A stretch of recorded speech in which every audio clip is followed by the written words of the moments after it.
Donald Trump has a faith advisor, and she has a message for women, and it is basically know your role and shut your mouth. I'm barely exaggerating at this point. Here is Paula White to explain.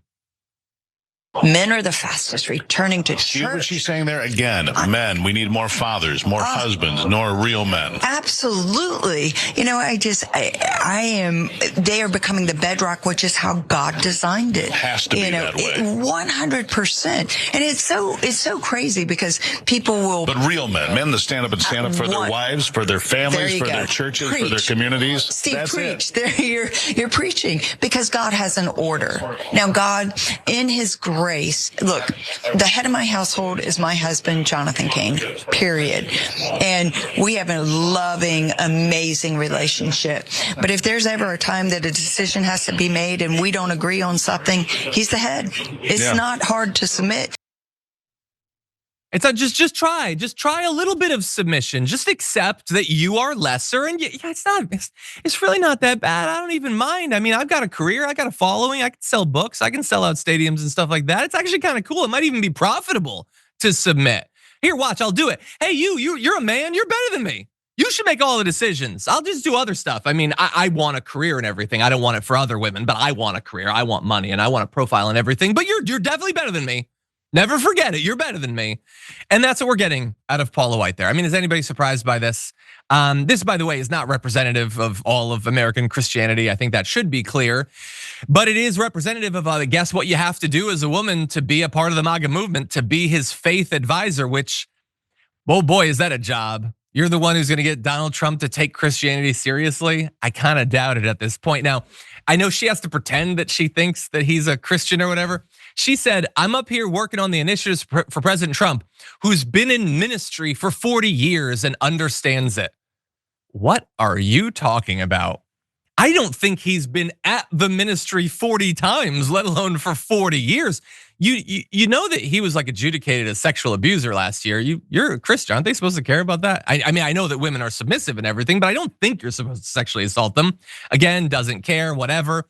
But if that doesn't get through to her, maybe we can try to jog her memory a little bit of who he is when it comes to religion. I hear this is a major theme right here, but 2 Corinthians, right? 2 Corinthians 3:17, that's the whole ball game. Where the Spirit of the Lord. An Old Testament guy or a New Testament guy? Probably equal. I think it's just an incredible, the whole Bible is an incredible, I joke, very much so. They always hold up the Art of the Deal. I say my second favorite book of all time. Who buys that? I'm not gonna do the thing I did months ago where I show you how easy it is to pretend to be religious. I'll do it in like a year or whatever, but he doesn't even care to try. He literally doesn't even care to try. And Paula White has to be like, oh no, I find that to be very convincing. I think he has Jesus in his heart. No, not at all, actually. And yes, people are like, is she the Angels in Africa person? Yes, she's the strike and strike and strike and strike. She's out of her goddamn mind. That is true. And that's fine. She can be out of her mind. I'm not worried about that. What I'm worried about is what effect she has on men and women. So some men, I guess, are going back to church or something. I'm not even sure that that's true, but let's say that it's true. Yeah, I think that they have been trying to convince young men that it's a chaotic world and what's the future going to be like? And don't support AOC or whatever. Don't support Bernie. Don't advocate for your wages. Just go for a hierarchy where you are artificially elevated to a superior position along gender grounds, along sexual identity grounds, along racial grounds, whatever. We'll just put you on top, and I'll even demonstrate as a woman, I'm worse than you, I'm dumber than you, I shouldn't make any choices or whatever. You get to order me around. I don't have to have any rights or whatever. Is that not appealing?